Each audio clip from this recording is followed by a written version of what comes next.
Diabetes म्हणजे फक्त साखर वाढते का? यामध्ये गोळ्या घ्यायला लागतील का? गोळ्या किती दिवस घ्यायला लागतील? गोळ्या बंद होऊ शकतील का? इन्सुलिन घ्यायला लागेल का? इन्सुलिन कधी बंद होऊ शकेल का?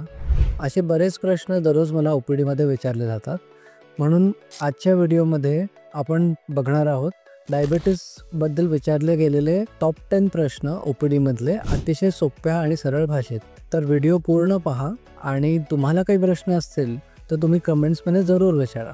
नमस्कार, मी डॉक्टर आदित्य देशपांडे, एंडोक्राइनॉलॉजिस्ट. डायबिटीस हा विषय जेवढा कॉमन आहे तेवढाच तो किचकटसुद्धा आहे आणि त्यामध्ये तेवढेच गैरसमजसुद्धा आहे. तर योग्य माहिती असल्यास यावर नियंत्रण लवकर मिळते. पहिला प्रश्न की डायबिटीस म्हणजे नक्की काय? डायबिटीस हा एकच आजार नसून याच्यामध्ये बऱ्याच वेगवेगळ्या आजारांचा समावेश आहे, ज्याने की रक्तातील साखर वाढते, म्हणजे ब्लड शुगर वाढते. यालाच आपण डायबिटीस म्हणतो. दुसरा प्रश्न आहे की डायबिटीसचे प्रकार किती? डायबिटीसमध्ये टाईप 2 डायबिटीस जो जास्त वेळात आढळतो हा सर्वात कॉमन प्रकार आहे. याबरोबर टाईप 1 डायबिटीस शक्यतो लहान मुलांमध्ये आढळणारा जो प्रकार आहे त्याचाही समावेश आहे. याबरोबर काही दुर्मिळ प्रकार आहेत, जसं की प्रसूती काळातील डायबिटीस, पॅनक्रियासच्या आजारांमध्ये निर्माण होणारा डायबिटीस, जेनेटिक्समध्ये दोष असल्यामुळे निर्माण होणारा डायबिटीस इत्यादी. डायबिटीसची लक्षणं कोणती? वारंवार लघवी होणे, रात्री उठून लघवीला जावं लागणे, सारखी तहान लागणे, वजन कमी होणे, याचबरोबर जखमा नीट भरून न येणं किंवा वारंवार इन्फेक्शन होणे, ही सगळी डायबिटीसची लक्षणे आहेत. डायबिटीस कंट्रोलमध्ये आणता येतो का? डायबिटीसचा प्रकार माहिती करून त्याची जर योग्य प्रकारे ट्रीटमेंट दिली गेली तर डायबिटीस हा नियंत्रणात आणता येऊ शकतो. माझी औषधे कमी होऊ शकतील का किंवा बंद होऊ शकतील का? टाईप 2 डायबिटीसमध्ये काही रुग्णांमध्ये गोळ्या बंदसुद्धा होऊ शकतात, ज्याला की डायबिटीस रेमिशन म्हणतात. हा अतिशय किचकट विषय असल्यामुळे त्याबद्दल आम्ही एक वेगळा व्हिडिओ बनवणार आहोत, तर चॅनलला सबस्क्राईब करायला विसरू नका. मला इन्सुलिन घ्यावं लागेल का आणि मला इन्सुलिन घ्यायची गरज आहे का? तुम्हाला कोणत्या प्रकारचं डायबिटीस आहे त्याप्रमाणे इन्सुलिन तुम्हाला लागेल की नाही हे ठरतं.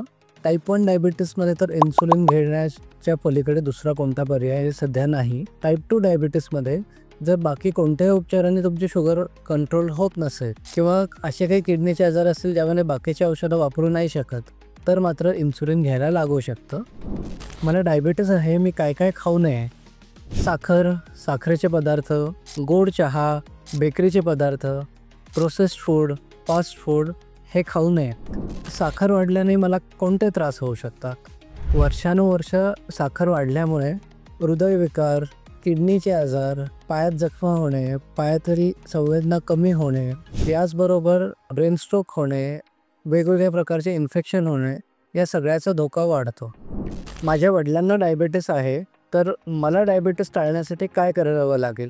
भारतातील डायबिटीस रुग्णांचा नंबर हा वाढतच चालला आहे. त्यामुळे लहान वयापासूनच आहार, व्यायाम आणि लाईफस्टाईल याच्यावर भर देणं अत्यंत गरजेचं आहे.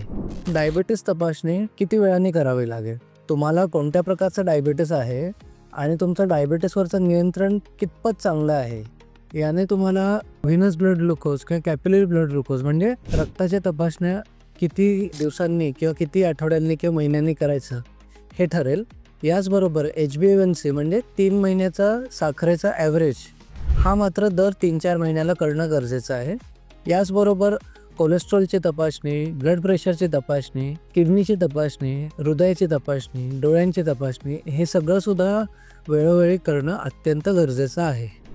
डायबिटीसचा उपचार म्हणजे फक्त गोळ्या औषधं घेणं किंवा इंजेक्शन घेणं एवढंच नव्हे, तर डायबिटीसबद्दल जाणकार होणंसुद्धा आहे. डायबिटीसबद्दल योग्य ती माहिती असल्यास शुगर नियंत्रणातही मदत होईल आणि त्याचबरोबर शुगरशी संबंधित जे गुंतागुंती पुढे निर्माण होऊ शकतात त्यासुद्धा टाळता येतात. हा व्हिडिओ आवडला असेल तर लाईक करा आणि चॅनलला सबस्क्राईब करा.